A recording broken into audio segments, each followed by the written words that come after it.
Big arrest out of San Antonio, Texas, at an apartment complex with 19 people, some in connection to the Venezuelan gang, breaking into units and charging people for rent. Let's check it out. Happening right now, the latest on yet another big story that we're also following after police arrested more than a dozen people suspected of being Tren de Aragua gang members right here in San Antonio. The arrests were during a raid this weekend at the Palacia Apartments off Sahara Drive on the north side.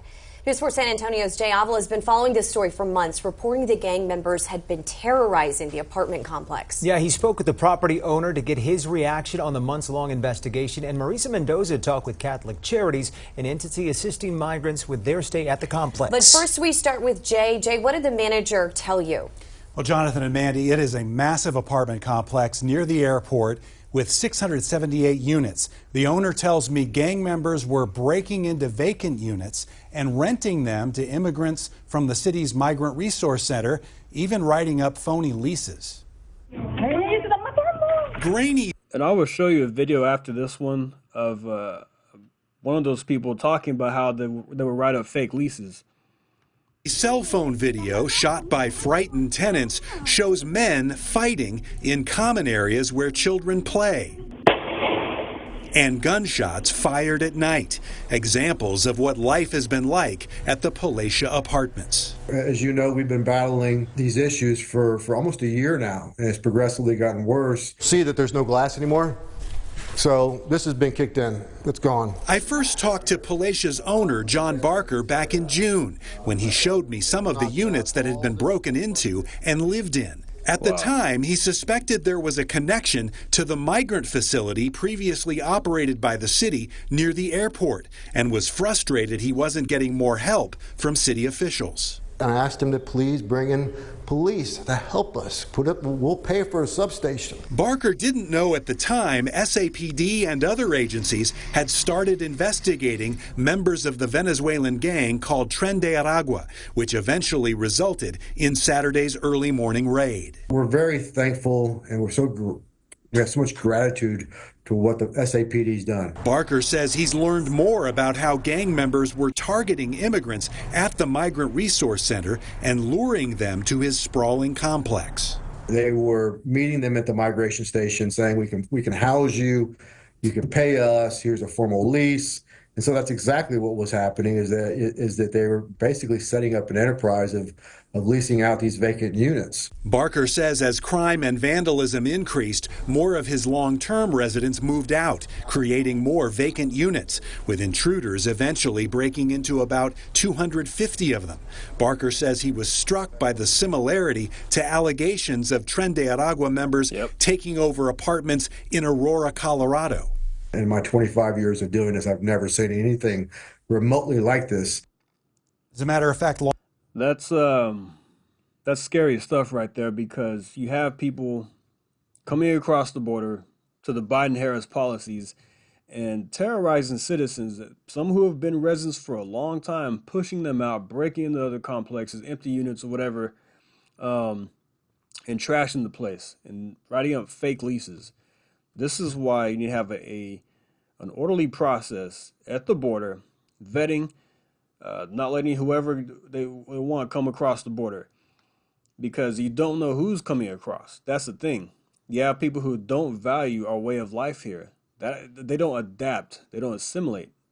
I'm not talking about everybody, but there are many. Law enforcement referred to the raid Saturday as Operation Aurora.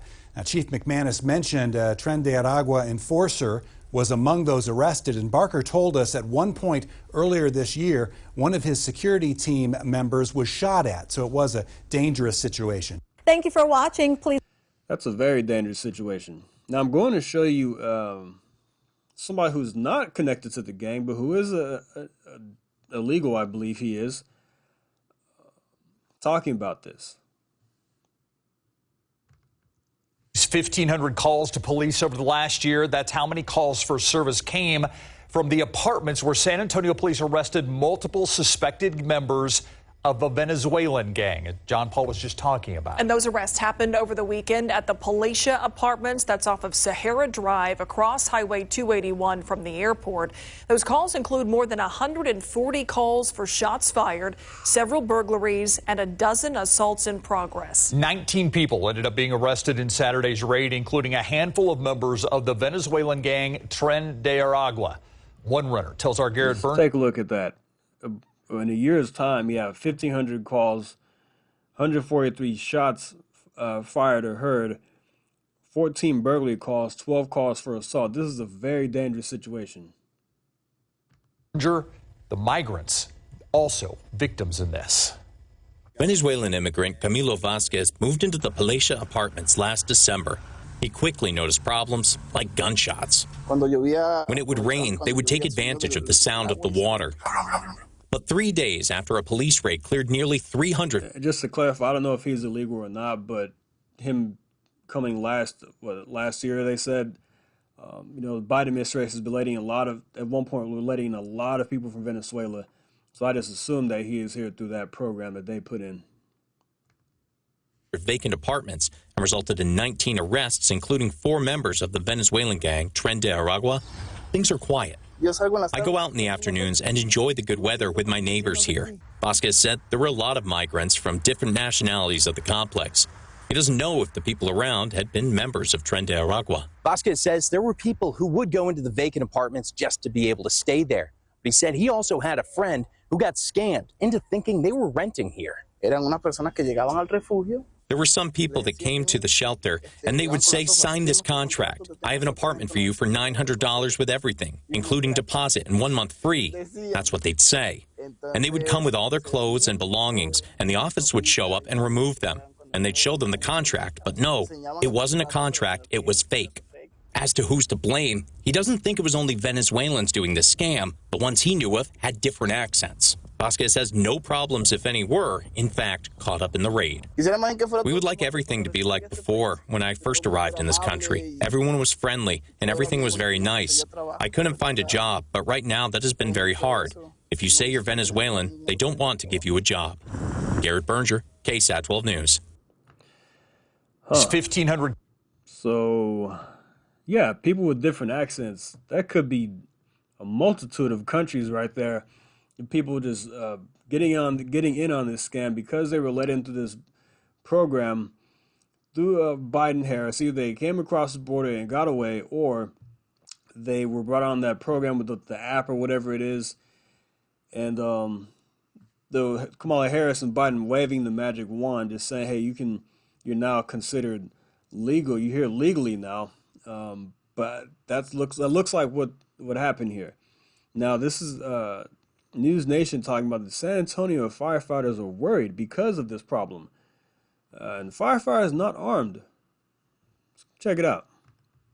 Yeah, hard turn here, but got to tell you about this story. The presence of the Tren de Aragua gang in Texas has clearly raised alarms, especially among first responders who may be at risk while they're out there on the job. This growing concern is something the San Antonio Professional Firefighters Association is actually taking very seriously. Jorge Ventura is live from San Antonio this morning. Jorge, how are firefighters and paramedics specifically affected when they're out there on the front lines? Well, good morning, Marky. Well, the number one concern is obviously their safety. They want to serve the community, but now concerns are growing of Tren de Aragua's presence here in San Antonio. I got to actually speak with San Antonio Firefighters Union President Joe Jones, who sent out a memo warning first responders to, quote, keep their heads on a swivel and to watch their six, meaning to stay alert and watch their back as the gang's presence grows in north central San Antonio. The union says that higher-ups in the fire department began warning other firefighters to watch their six, meaning to watch their back as the gang's presence increased in certain areas of the city. This is a transnational criminal organization, and their propensity in stock and trade is violence. So we got reports from our members out on the streets that this was happening, that this was transpiring. Jones expressed concern that uniforms worn by firefighters and paramedics could be mistaken for police officer uniforms by the Venezuelan gang, potentially putting first responders to risk or at attacks. San Antonio firefighters are unarmed, and it's common for them to take a police escort when entering hostile environments that could lead to violence. However, there are currently no police escorts for firefighters in areas with a Tren de Agua presence, but the San Antonio Professional Firefighters Association continues to push for better protective measures for their crews. It's a credible threat to public safety. It's a credible threat to the safety of our community that they're even here in San Antonio and operating. So I'm relieved that there are multiple jurisdictions working on this, including the San Antonio Police Department. Now, this comes just days after authorities in San Antonio cracked down on the gang's presence at an apartment complex, arresting 4 confirmed Tren de Agua gang members. This is also coming just less than 3 weeks after Texas Governor Greg Abbott did declare Tren de Agua a terrorist organization. And Marky, speaking with Joe Jones, he says his number one concern is just safety for the first responders, saying that the first responders' first concern is always going to be the residents, and that's what the focus should be here. Yeah, wishing safety for everyone, first responders and residents included. Jorge Ventura, thanks so much. Thanks for watching. Yeah. Yeah, so that is a problem because, like he said, the firefighters' first priority is making sure people are safe, answering those calls, taking care of the people. And that's first and foremost. But at the same time, you have this threat of safety with this transnational gang coming across the border. And they might be mistaken for police officers because of sometimes the uniforms that they wear. It could be pretty dangerous. So I'm hoping these police officers, but these firefighters get the protection they need, and they shouldn't have to live like this. They shouldn't have to do their jobs like this, going into certain communities. They just want to go in and either put out a fire, or they want to check on somebody who's been wounded, or whatever it is that they're doing. Without looking over they want to do their jobs, they're looking over their shoulders, that they're going to get hit in the head, they're going to get shot, robbed, whatever it is, by a gang unit. And the good thing is that Governor Abbott has declared them a terrorist organization, and he is going after them pretty hard. We have 9 anti-gang units set up around the state, focusing on this gang. This is like priority number 1 now, is going after this gang and getting them blocked. Like Governor Abbott said, we're going block by block to get them. And we saw a bust in El Paso. We see this here now in San Antonio. And I think we're going to see more of this. We're going to start seeing these big cities having raids, getting people out of here, either locking them up, like Abbott said, locking them up, or sending them back across the border. But yeah, I want to share this with you because this is a very serious story. And good thing the state of Texas is taking this very seriously, so this doesn't spread and get out of control. But stay vigilant. Talk to your local police department. Let them know that you have concerns about this if you do, just so they're aware of it and they can be on top of it. I've already done that with my police department, and we're good here.